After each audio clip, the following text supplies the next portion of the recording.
We're not even halfway through the day yet. Round 5 coming up here. My name is Anurag Das, and I'm here with Devin O'Donnell, aka Doomwig. We're here in Lansing, Michigan today, playing, watching, commentating on the NRG Series Modern 10K trial. A lot of stuff, exciting magic to have. A lot of stuff, exciting magic has happened already today. Devin, are you ready for round number 5? I am. Let's see if we can maybe get some more Wrenn and Six Boseiju loops going, huh? Wrenn and Six Boseiju was super sweet here. We're going to jump right into our match in the 4-0 bracket. We've got Harry Chaklader on Izzet Murktide and Kyle Maloney on Jund. Now, Jund is an archetype we have not seen in a hot second, but, I've heard very good things about its recent performance, just the red-black archetype in general. These are two very popular decks, I would say, or two very, high-tier decks. Talk to me about the matchup. And we've seen Izzet Murktide already. Jund is something that I want to familiarize myself a little bit more with. So this is something that me and you got a good glimpse of at the DreamHack event last weekend. There was 2 Jund decks in the top 4 of the Modern Finals, one traditional Jund and one more of the Urza Saga Jund. Basically, it's pretty straightforward. The classic Jund deck is just all 1-for-1s. It's got discard spells, removal spells, and then some powerful, cheap, efficient threats, right? So it's the Jund deck is looking to just trade, and then kind of close out the game with a Haymaker.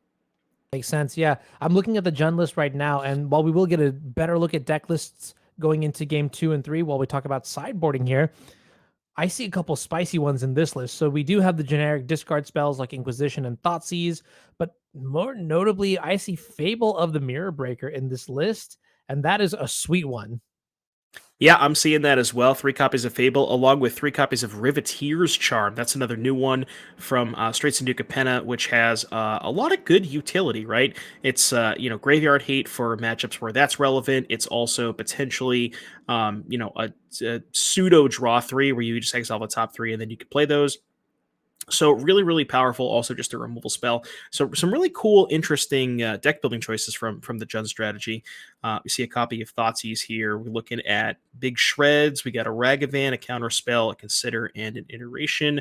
Pretty good hand from the Murktide player. My guess is we're probably going to take the expressive iteration, but it all depends on what Kyle has in hand.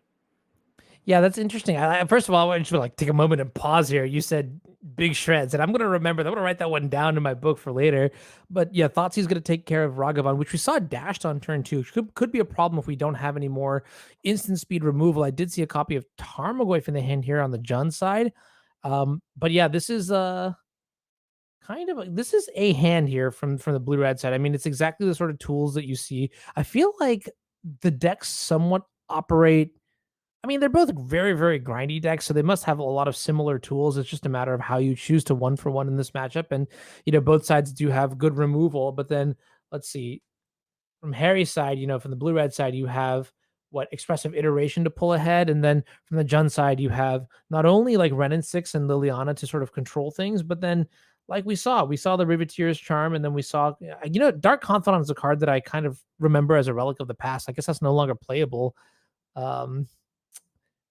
But yeah, you do have the Riveteer's Charm and then the Planeswalkers and even cards like Kroxa. That's another one too to sort of pull ahead.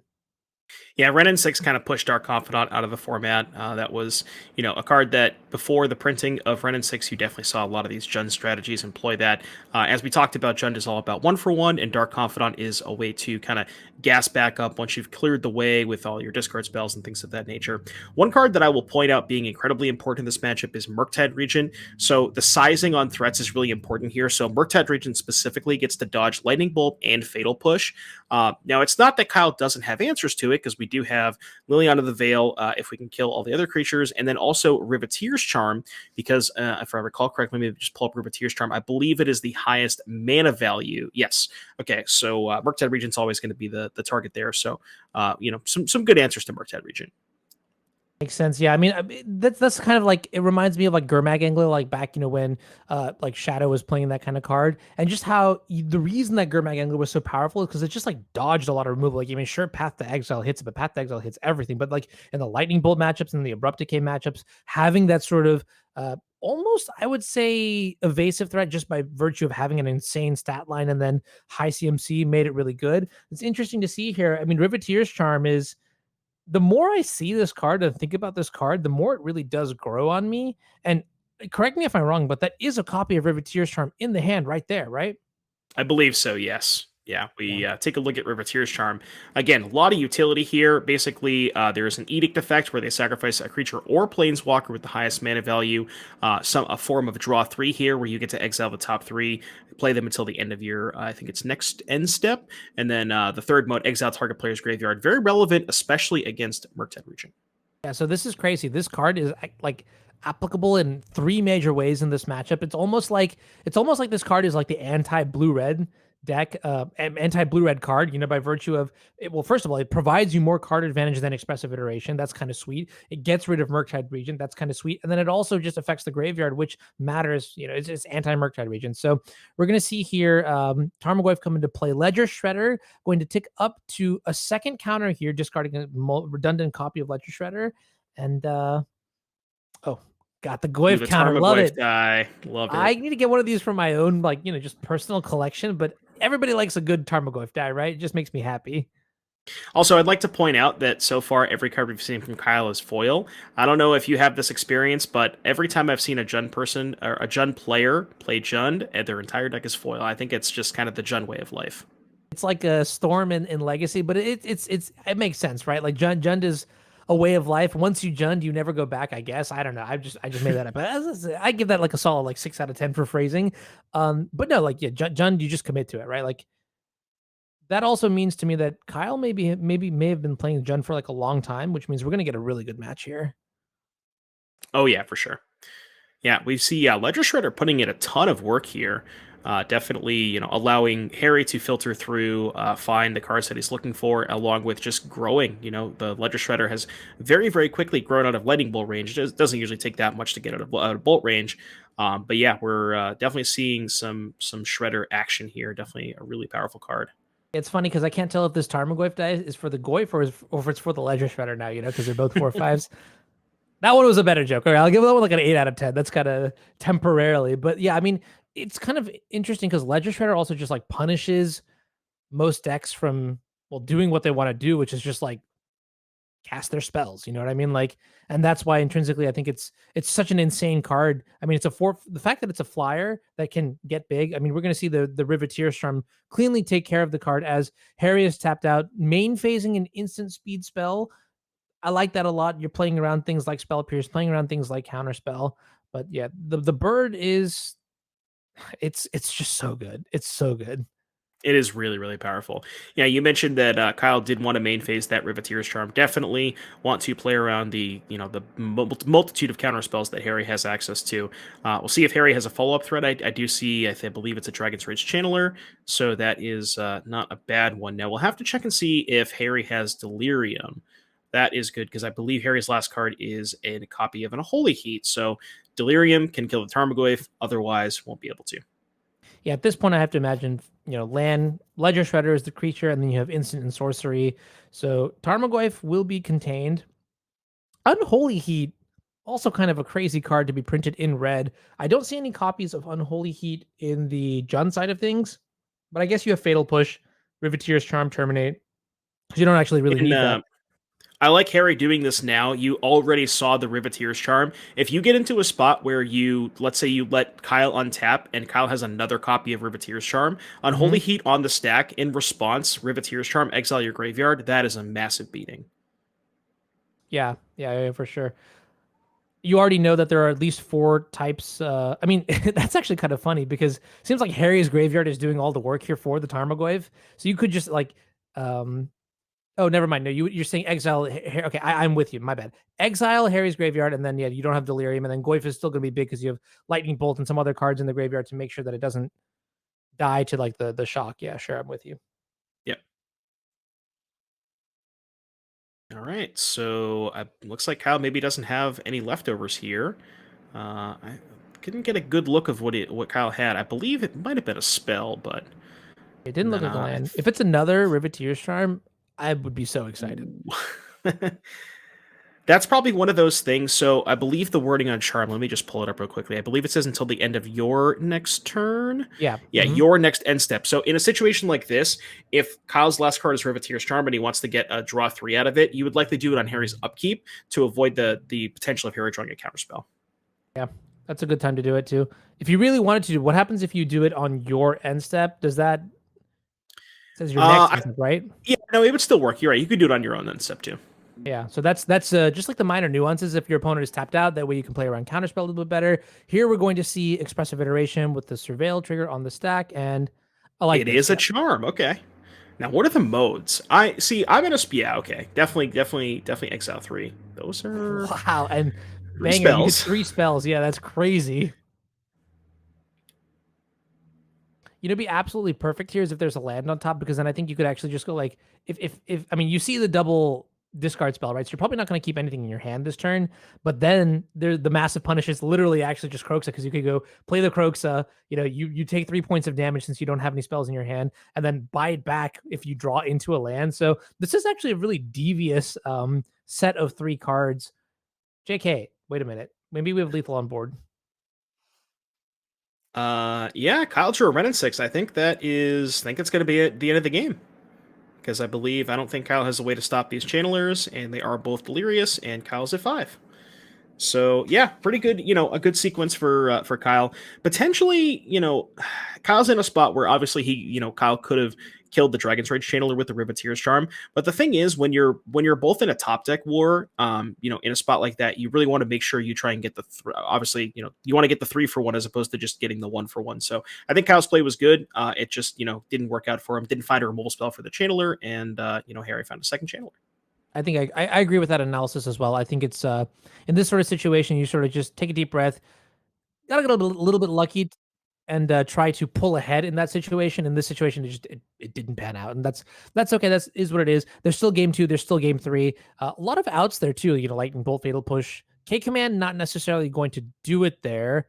Can't buy back a creature that acts as a removal spell. So understandably, I think that's fine. And that just goes to show, right? Like the power of the blue red deck is that despite something like Riveteer's charm, or despite whatever the one front's using expressive iteration to pull ahead there, is a very powerful tool. And again, one of the reasons why we don't see it in Pioneer anymore is because it just allows you to have a good early game, a good mid game, and a great late game. So let's take a look at the deck list. We'll see how sideboarding is going to go here, starting with Kyle Maloney on Jund. So there's 2 copies of Tourach, 1 Endurance, 1 Hidetsugu Consumes All, 2 Brutalities, 1 Boil. Okay, so that's sweet. Force of Vigor, Explosives, Alpine Moon, Unlicensed Hearse, and Damping Sphere. What do you like? So, from Kyle's side, there's a lot to like here. So, Unlicensed Hearst is very good at keeping the graveyard in check, specifically for Unholy Heat, Channeler, and Murktide.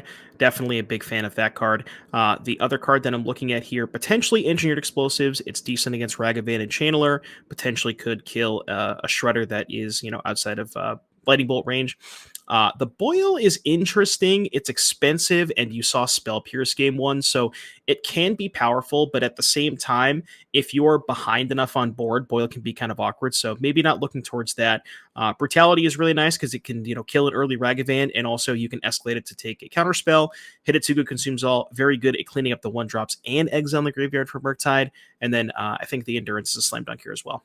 Okay, yeah. So the sideboard seems very strong here for the Jund side. Let's take a look at the blue-red side and figure out how we want to navigate the post-board games here. I see 2 Subtleties, 2 Flusterstorms, and a Braid, some Mystical Disputes, Engineered Explosives, Relic of Progenitus, Dress Down, and Unlicensed Hearse again. So Unlicensed Hearse, really, we've seen it a lot in these past few rounds in the sideboards. Kind of interesting to see that it is picking up as maybe one of the sleeper cards from New Capenna. What do you like bringing in this matchup? Same thing. Big fan of Unlicensed Hearst. Both decks are, have a lot of graveyard synergies.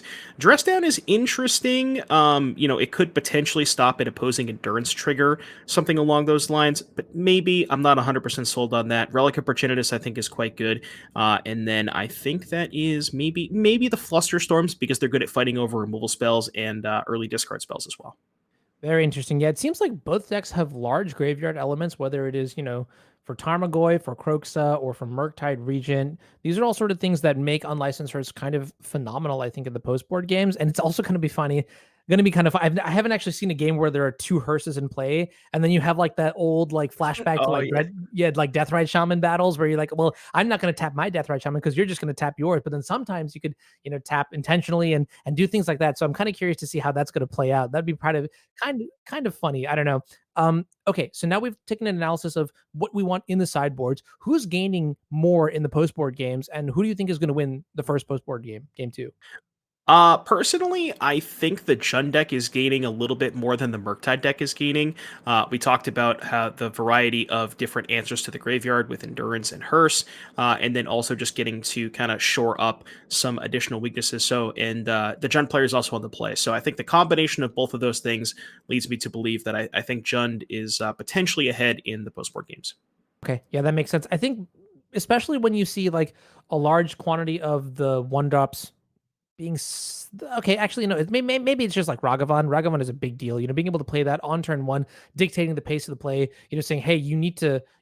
Here's what I love about like Jund and to a degree blue red as well is that you ask a lot of questions. So when I say ask a lot of questions, I mean like you play a threat and you say, hey, do you have the lightning bolt for my Ragavan? And if you don't, you're in for a bad time, or do you have like a blocker and whatnot? Or say, hey, here's my Riveteer's charm, are you going to hit the answer for Murktide or Double Darcy or things like that? And if you do, that kind of thing. I think asking questions is very important. Being on the play definitely helps ask more questions, if you will. So that's just where my theory is in terms of this matchup. And so maybe in game three, if we get there, we'll see that, that's when Dragon's Rage Channel and Ragavan from the blue red side of things will be a lot more impactful. But yeah, okay. I think I can get behind that. I think also something to understand is like the impact of sideboarding. I think in games 2 and 3 in general, I think I would agree with you that the Jund deck does have a lot more tools, whether it is endurance, whether it is Hidetsugu. I think unlicensed Hearse in general is going to be zero sum, good for both sides equally. I would even say, well, besides Tarmogoyf, and I guess it's just Kroxa and Tarmogoyf, right? Those are the two primary. I get Wrenn and Six. So maybe unlicensed Hearse is actually better for the blue red side than it is for the Jund side. But stopping Murktide is such a huge deal that I'm for it one way or another.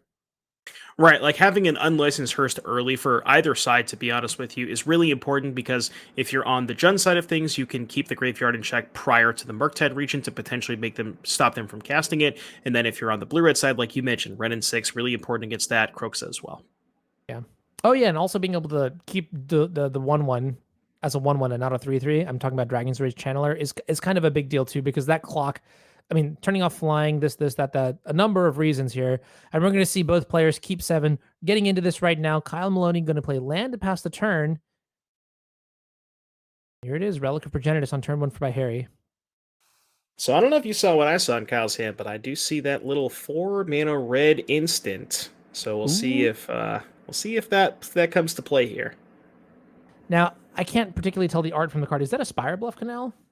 Yes. Okay, so conveniently, not knowing, but we're already playing around the boil. So heads up there to Harry. And what's really interesting too is that Harry, I believe, has a copy of Ragavan in the hand, but chose not to play it. What might be the reason for that? Potentially trying to get into a spot where, I don't know. I guess playing around removal spells, you want to maybe try and dash it and not have it stay in play. Okay, interesting. So to me, that would mean then perhaps Harry like prioritizes Ragavan as a very playable threat. I mean, if you think about it, yes, you have treasure tokens to cast most spells, but like there is like an intrinsic, I would say you're sharing one color, so there's a large subset of cards that you could hit from one to the other.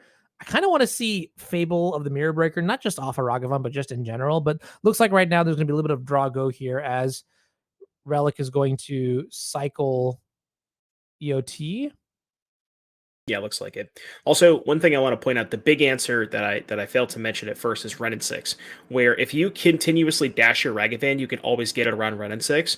Whereas Okay. if you have it in play, you're exposing it to Wrenn and Six. Yeah, that could have been a massive tempo swing if you just played the Ragavan on turn 1 and then got, killed by the Wrenn and 6 down tick. So here we're going to see expressive iteration. No Pyroblast in this format, but I like Riveteer's charm. this.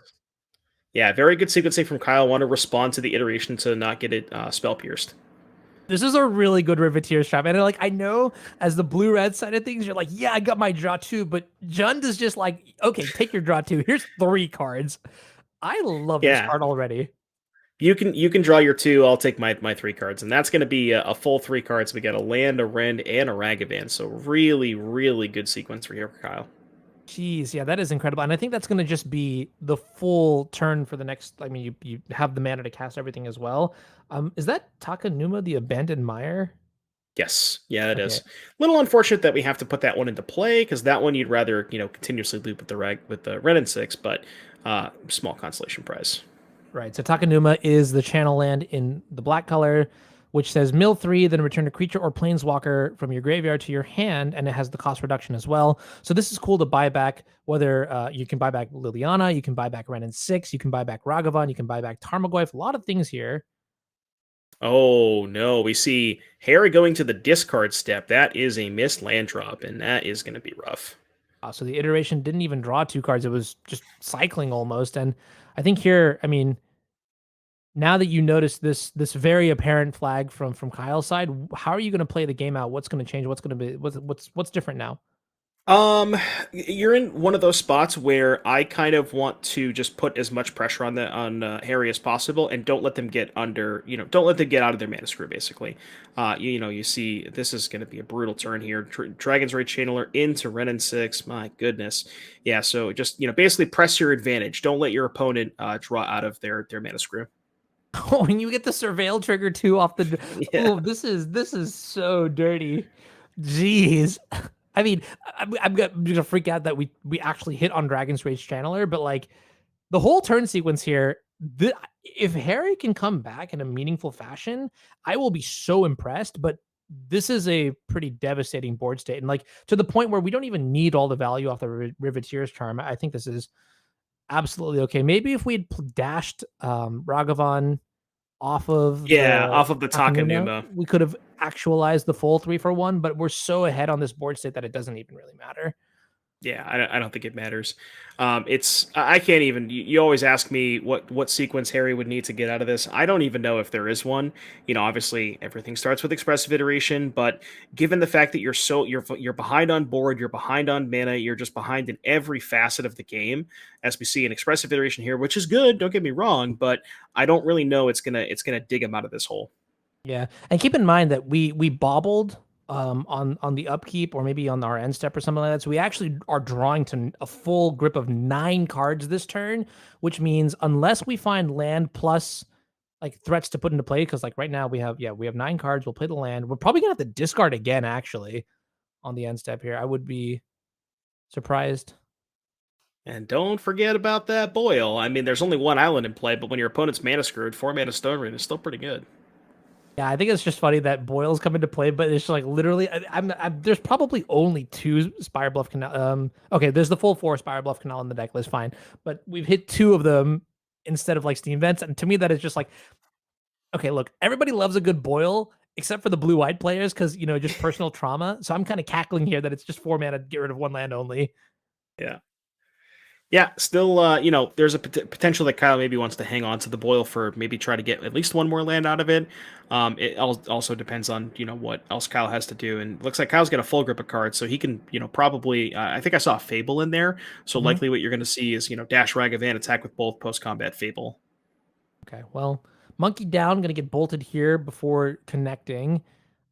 Honestly, Fable seems like a really good card in this deck, and I would love to see it come into play right now because the goblin that you get in the first chapter of this saga is really just powerful, especially in Jund, where you're a pretty mana hungry deck. Your curve is not just like 1s and 2s only. You do have a number of 3s and 4s, and I think well, more 3s than 4s, but still, like it just seems like it would smooth out your draws a lot more. And we're gonna see it here, Fable of the Mirror Breaker. This is a new card from Kamigawa. We've seen a lot in standard and rotating formats, but glad to see it in modern. First chapter is to make the 2/2. Second is basically like a pseudo faithless looting, and then third is to flicker the Fable, bring it back as reflection of Kiki Jiki. And I mean, who doesn't like a good Kiki Jiki?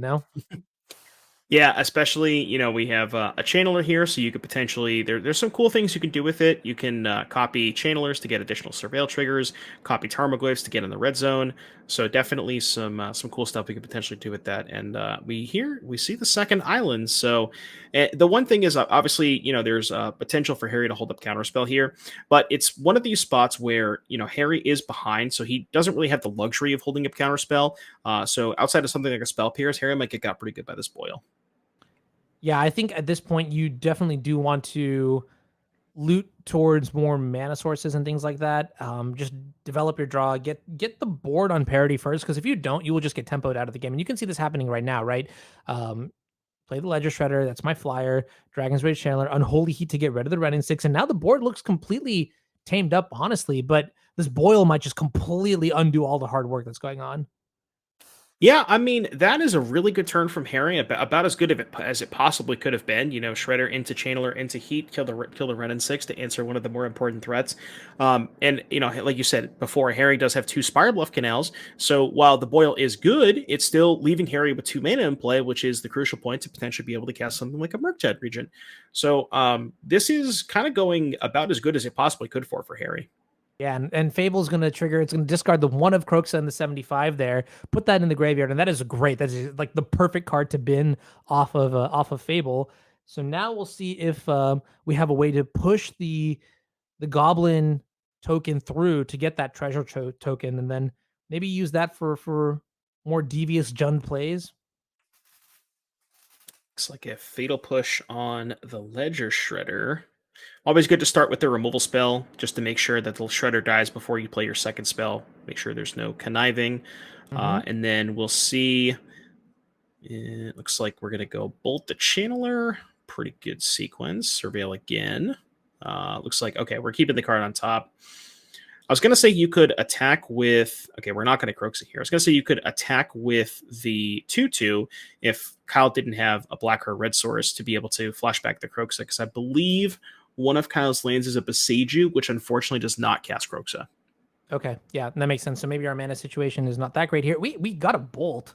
That's actually crazy. Now that I think about it, these Ragavans have been doing a lot of work here from Kyle's side. First, taking the Dragon's Rage Channeler that you see in play, now a Lightning Bolt, and that's just free real estate. I mean, my Ragavans are never that good. Yeah, it's interesting. We didn't want to go towards Boyle here. Like I said, it's one of those situations where Kyle just wants to press his advantage as much as possible. So in a spot where your opponent's kind of falling a little bit far behind, Boyle could kind of be like the way to just kind of shut the door on it. Another iteration here, that is definitely a good start. Harry's looking for Murktide Regent. Is I think Murktide Regent and Unholy Heat, I think, are the two most important cards that Harry's looking for here. And to people in the chat, if you are just joining in, we have over 1,000 viewers, and we are absolutely ecstatic to have everyone here. My name is Anurag Das, and I'm here with Devin O'Donnell, aka the one of Doomwake. Consider hitting the follow button here if you're watching this paper coverage of the Modern 10K trial in Lansing, Michigan for the NRG series. Got a lot of sweet content coming up in the future. And right now we've got more content, more paper content live here today. We've got 9 full rounds of Swiss, plus the first round of top 8 today, and a Pioneer 5K trial tomorrow, as well as the continuation of the Modern top 8 for today. So this is a 2-day event. Strap in. You want to be here tomorrow for sure. Going back to the consideration about Boyle, I thought about it a little bit, and I think my conclusion is just the same here. I feel like you want to just continue playing to the board as much as possible, where you can, when you can. Right now, you do sort of have a little bit of a tempo advantage, and I would hate to just squander it on getting rid of only 2 lands when there could be, like a crazy follow-up like Murktide Regent. So I like what Kyle's doing here, but that makes me wonder, maybe we just don't want Boyle at all in this matchup, because, I mean, how often is it actually going to be great? I'm looking at the deck right now. There are 3 steam vents and 3 islands. Maybe it's just a little bit of RNG that there's double Spire Bluff Canal in play, but if that happens again, it's functionally not the best draw. Yeah, and chat brings up a good point as well. If Kyle is winning this game, if Kyle assumes that he's in a position where the game is largely close to locked up, which I think not necessarily locked up, but pretty close. He doesn't maybe want to give the information away that he boarded in the boil in a game that he's already winning, kind of to maybe take Harry by surprise a little bit more in game 3. All right, Dash Ragavan going to come in and play after Kiki-Jiki has flipped into its reflection. Unholy Heat going to take care of Ragavan, but still a lot of damage coming into play here. I think we have a Delirious Dragon's Rage Channeler, but I see a Planeswalker in the graveyard, so it must be. And Harry's at 2. This is not looking good. Yeah, and we have another Fable here, which is just even more value. I believe we got a Boil of Liliana, a Terminate, and a Fable for Kyle here. So yeah, just again, keep pressing your advantage, play the Fable, just, shut the door, as it were. And put another 2/2 into play. I don't think I know of any sweepers here in the sideboard. We didn't see any while we were going through it. There's an engineered explosives that could potentially have come in, but that still leaves you wanting for an answer to the Dragon's Rage Channeler and an answer to the lethal Kiki-Jiki Reflection. So this one seems like a wrap. We're going to get a good game 3, hopefully, but let's make sure we go through the motions first and that everything actually is finalized here. Gonna sack a Fiery Owlet, see if we can miracle something. Maybe a Miracle Terminus. One time dealer? Knock knock? I looked away just for a second. Then you said Terminus, and just like a little puppy, like my ears like went up, and I was like, "Huh? You called? Okay, I'm here." All right. And we're gonna return that Dragon's Race Channeler as that was stolen by the nimblest of pilferers, I suppose. It's really interesting now that I think about it. Oko, Thief of Crowns, banned. Ragavan, Nimble, Pilferer, also banned in some formats. This whole concept of like stealing cards, actually, seriously, like I wonder how do you feel about something like that? Does it make for more impressive gameplay in your mind or less impressive gameplay in your mind? It all kind of depends on how you do it, right? Like, I think there's pretty good examples, something like a Thief of Sanity, which was a card that was decent in standard, but never really kind of, it didn't really break the format or anything like that. Think Nightveil Spectre back in that standard format when it was mono blue and mono black. So I think that there is some interesting gameplay. There maybe there's a little bit of feel bads of losing to your own cards, but I think that there is, definitely some things to think about when, you have access to more things, and it also makes you build your deck in a different way. Like, for example, Nightveil Spectre, you'd maybe splash some off-color lands so you could cast your opponent's cards. Fair enough. Yeah, I think I share the same sentiment. It needs to be done very carefully. Ragavan teeters on the. I think it's brilliant design because it's great early, but has the potential to fall off so drastically in the late game.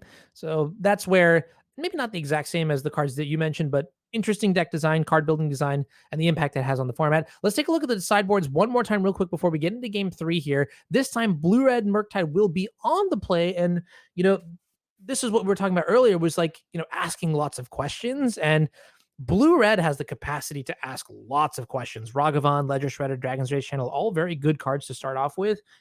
Any changes that you would make going from game 2 to game 3? No, I think pretty much, both decks are going to remain mostly the same. This is just a matchup where play draw matters so much because both players have access to Ragavan. I believe let me just double check. I'm like 90% sure the Jund player. Yes, both players have access to Ragavan, so play draw is incredibly important. And, it's like we said before, it's where the one person has a 1-drop. If the other person doesn't immediately have an answer, the other player gets to untap and press their advantage even more. So that is, play draw is probably the most important thing in a matchup like this. Okay, yeah. And I think we got to see what happened in game 1 where Harry was on the play and just, was able to play Ragavan on turn 1, but that got bolted, but still was able to dictate the pace of play by playing another threat, then having expressive iteration, and so on and so forth. So we'll see. The players are shuffling up here for game number 3 for the first 5-0 slot that we have seen on camera. And I see some Jund cards in the Jund hand, unsurprisingly, and some. Okay, this is obviously like you see blue red cards in blue red, but I see Liliana specifically. Anything else that you see that's interesting as Kyle puts his hand down? So now I don't get to see any more cards, but I see some green sleeves and some black sleeves. Fair enough. Fair enough. Now Liliana is kind of an interesting card. I want to kind of talk about that in this matchup because it seems like while it is powerful, down tick, and you're able to get rid of something like a Murktide Regent. Is it really, how do you feel about it in this matchup? Because like the uptick doesn't seem too great when both players are able to leverage their graveyards to such amazing capacity.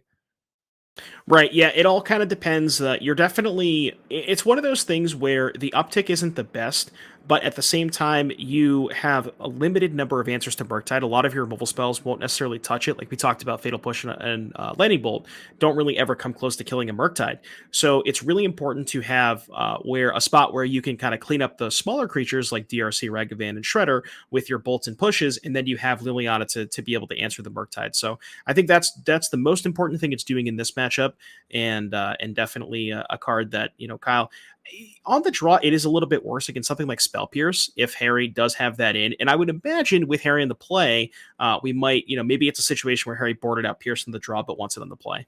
So For sure, yeah. So it looks like Flooded Strand turn 1 here by Harry. No 1-drop play. Same here for Kyle, actually. And I respect that from both players. If you do have removal on Kyle's side, you want to hold it up for turn 1 dash Ragavan. And from Harry's side, I wonder what that means. I mean, you don't have a 1-mana threat, or maybe you are holding up something like Spell Pierce, or maybe you just have a 2-mana threat in Ledger Shredder. yeah, I think if I caught a quick glimpse of Harry's hand, I think it was Shredder, Unholy Heat, Counter Spell, and then a couple of lands. So it looks like we have removal plus Shredder. I wonder, curious if Harry's going to play the Shredder, if there is a Shredder. If Harry does have a Shredder, I kind of like holding it because you want to get into a spot where not only do you want to hold up Counter Spell, but you also potentially want to save the Shredder. So for a turn where you can go Shredder plus another spell to get the connive off of it. Yeah, it's really tricky in these situations on the blue-red side of things. I mean, the discipline here that Harry's showing by holding up Counterspell, I really, really, I cannot tell you how much I like it. I mean, I understand that you're on the play and that I understand you have technically positive tempo by virtue of making more land drops early, but things can go wrong as soon as turn 2. Like, imagine if a Wrenn and Six comes down this turn. You don't want that to be in play because, well, I mean, it's Wrenn and Six, right? It just does so much in these sort of matchups, generating advantage every turn and things like that, that, you know, you'd rather just cleanly counterspell it. What I wonder though, and now this is really interesting here. You held up your counterspell. Are you going to counter the Inquisition, or are you just going to let it slide? If you had a counterspell, I think you would because the Inquisition is likely to take the counterspell anyways. But we see here no counterspell, so it is Murktide, Heat, Shredder, Iteration. So pretty good hand, no counterspell. More like 2 threats, a cantrip, and the Unholy Heat. Interesting to see what Kyle's going to take here. It really depends on the texture of Kyle's hand. I said, in game 1 when they cast a discard spell, my guess was Iteration. My guess is still going to be Iteration because that card is really powerful, but we're going to go for the Shredder here. Interesting. Wow. Okay. Maybe we have a follow up Thoughtseize as well or something like that. No, but we're actually going to give the. Okay, I see. So for me, I think I agree with you. I would have probably taken the Expressive Iteration as well because that is a hard 2-for-1 that just represents so much value. But if we're taking the Ledger Shredder here, maybe if I'm in Harry's seat, I'm thinking perhaps. Wait, did we just draw the Ragavan off the top there? That was kind of filthy. I'm not gonna lie. We call that in the business the Thoughtseize bug. Wow, that's so crazy. I mean, this is part of the reason why I don't register discard spells is because I know things are just gonna get worse. That being said, Yeah, that was my a really, takeaway. really, really good draw step for Harry. Sorry. Yeah, my takeaway is that perhaps by taking the Ledger Shredder instead of the Expressive Iteration, that might signal that there's no removal in Kyle's hand, right? Because otherwise, why would you take the creature, right? You could just bolt it. You could just push it. You could just do so many things to it. But if you don't have it, then that makes sense. So that makes the line, I mean, that gives me the green light to just dash the Ragavan, get whatever value I can, just move on, you know?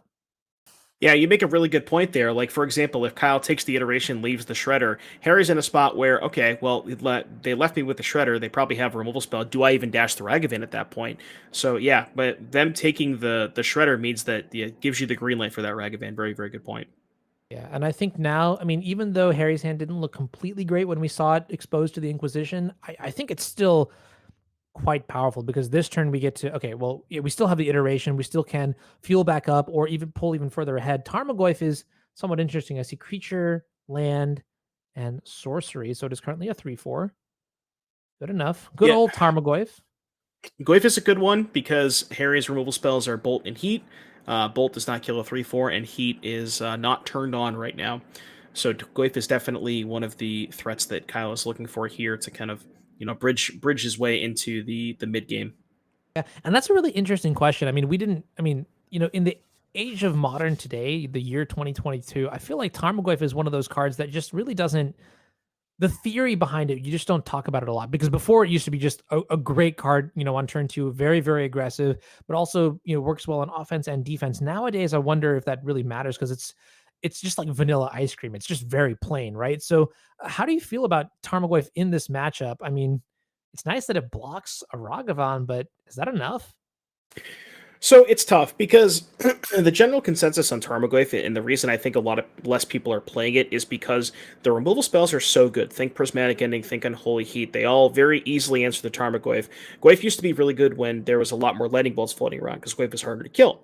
But now that it's easier to kill, you're not like, what are you actually gaining by playing Tarmogoyf? It's a lot of what people are playing is creatures that generate value. You see Ragavan, you see Channeler, you see Shredder, and all of these cards, even if they are answered, they provide you some sort of value, right?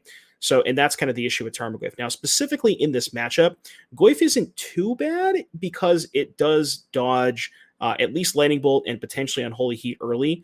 But that's kind of the theory behind Tarmogoyf. Makes sense, yeah. We're going to see Ledger Shredder come into play here, and discard Scalding Tarn Ragavan going to trigger the Connive. Actually, technically, is conniving only when you discard a non-land?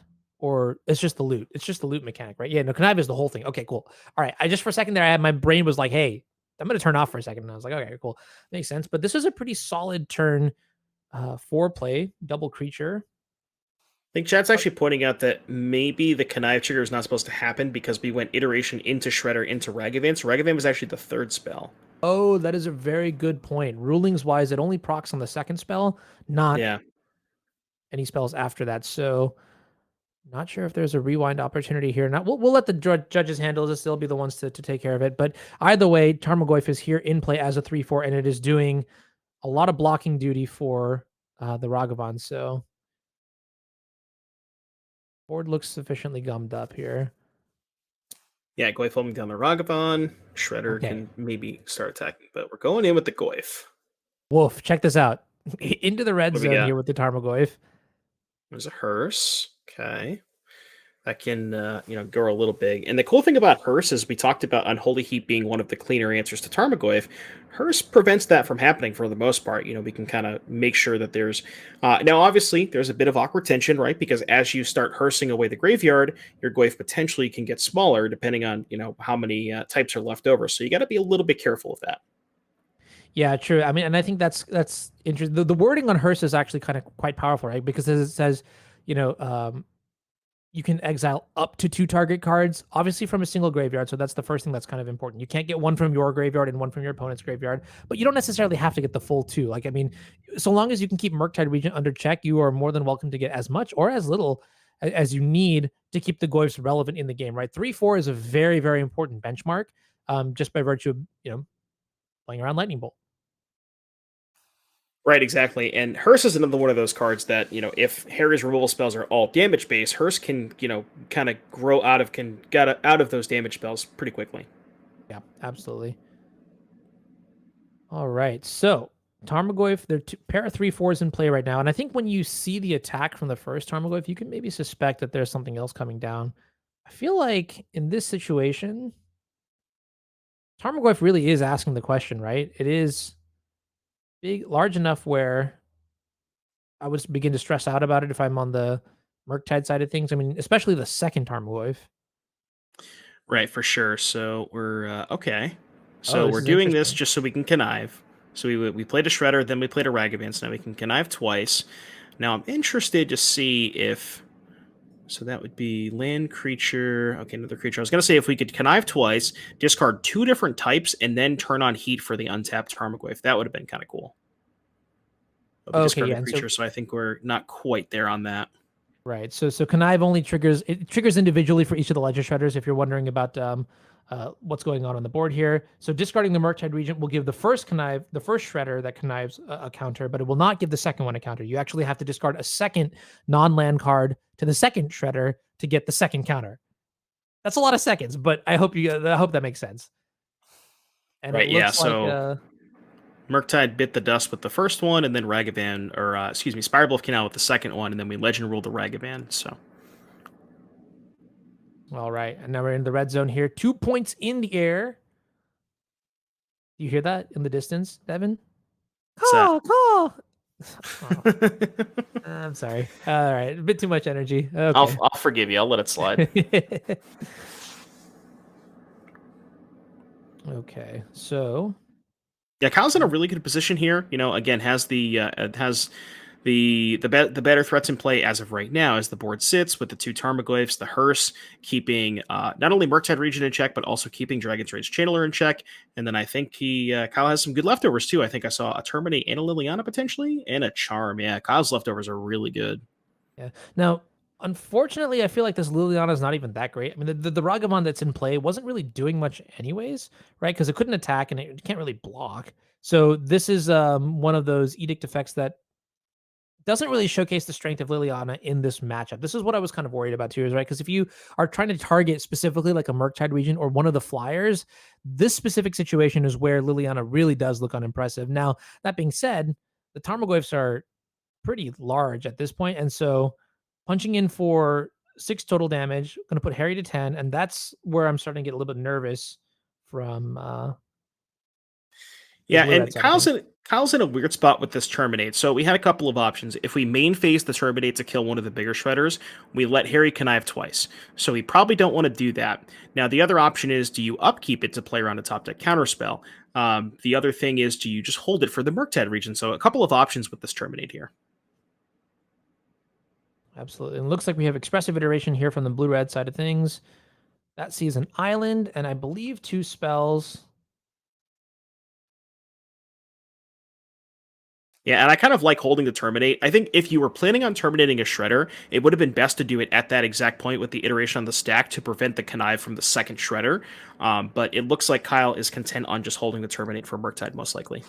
Yeah, and Kyle also demonstrated knowledge of that interaction much earlier too. I think we saw it maybe in game 2 or 1 where expressive iteration was on the stack and then we used our removal spell, or I think we used Riveteer's charm. So with that sort of awareness, I think it's very intentional that we're not interested in terminating right now, because like we are at 12, but we're definitely winning the race here. And we also have Liliana to sort of disrupt the hand in some capacity. I mean, what's kind of cool, and I didn't think about this earlier, is that Riveteer's charm works pretty well with Liliana, right? Because the cards are all in exile, so they don't actually um, have to be discarded.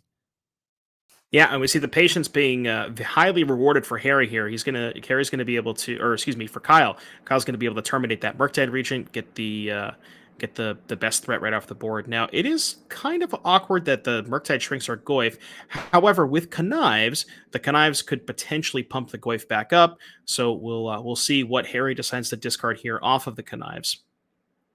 Yeah, would actually be an insane blowout is with the Terminate in the hand too. If you try to bolt one of the Tarmogoyfs, that is not going to work out favorably at all for you, because in response, then you would terminate the Murktide region and then not only grow the Tarmogoyfs, but also get rid of the best creature on the board. Like that would have just be like an insane blowout, and I kind of want to see it happen. I don't know. Yeah, so it looks like Harry discarded a creature, which pumped the Goyf back up to 3/4. So I'm guessing I think Kyle's graveyard is land sorcery, and then I think Harry's graveyard is land creature. So if Harry discards this consider, Goyfs will go up to 4/5s, which is pretty important. Yeah, absolutely. I mean, at 10 already. Yeah, so they are going to be 4/5s, but I see a copy of Lightning Bolt in the hand here for Harry. So maybe the plan is to just race. I mean, you swing in here for 4, right? 1, 2, 3, 4, 5. I'm sorry. Okay, no, only for 3. Only for 3. Maybe not for 3. Hmm. Wonder what we're thinking here. Yeah, board sit is certainly tricky. So we're going after Liliana. Interesting. And okay. So it's weird, right? Now that the Shredder is a 3/5, would you rather kill a 3/5 or a 4/4? I think given the fact that your glyphs are currently 4/5s, maybe it. Well, now that I think about it, hang on a second. If you just let the Liliana die, that actually pumps the glyphs to 5s and your opponent's at 10. So Okay. I almost like a situation where you just let Liliana die, pump up the glyphs. End of turn, you can terminate the Murktide Regent most likely, and then now you have 2 5-power glyphs, and your opponent's now in the abyss. Yeah, that's a tight situation. Oh, I didn't even see that play. Very nice. And looks like we may have gotten rid of a consider. So I see 2 Ledger Shredders and a land left in the graveyard, which means Goyfs will... No, they'll still be 4/5s because we now have Riveteer's Charm in our own graveyard. No, sorry, Terminate in our own graveyard. Terminate. Apologies. Yeah, Riveteer's Charm is in the hand right now. Okay, and that's why we terminated the Shredder, right? Because we can just Riveteer's Charm, exile the Murktide Regent. That makes a lot of sense. Yeah. Because Riveteer's Charm is highest CMC. So, for example, if you terminate the Murktide and then Charm, Harry can just sacrifice the smaller Shredder. So this is the easiest, cleanest way to kind of get the 2 biggest creatures off the battlefield. Well, actually, see, that's now that's super interesting because potentially with your line, sure, just let the Shredder attack, kill the Liliana. Goyfs become 5/6. You can terminate the untapped Shredder, edict away the Murktide Regent, and then. Oh yeah, that would have just been lethal, right? Yeah. But instead, what happens is, okay, well, this is kind of weird. I missed a very subtle interaction, but unlicensed exile Consider from the graveyard, and that actually pumped the Murktide Regent to 5. Yeah, that is true. I think Kyle was okay with that because he knew he had the what you call it? Oh, Fatal Push. Okay, that should still be lethal then, right? Because I think we have 2 5-power Goyfs. Or no, because the Liliana didn't die, right? They're only 4 still. Okay. So this attack should put Harry to 2, I believe. Unless I can't quite tell how many cards are under the hearse. I believe it's 4, but if it's 6, we can crew the hearse and attack for 10. I think it's only 4 though. Yeah, I think it might just be 4. Yeah, so 4. Discarding, okay. Yeah, discarding lightning bolt here. Yeah. Put Harry to 2, and then good luck, have fun. I don't know. I don't even know what Harry can really draw to get out of this.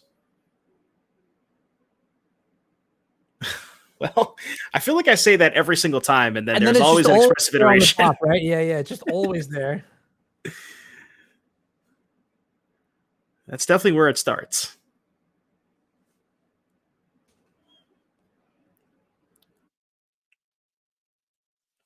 Now I have to check. I have to check and see what do we got for types for Harry. The hearse is still up too, so Unholy Heat's not really a good draw step. That's kind of out of the question.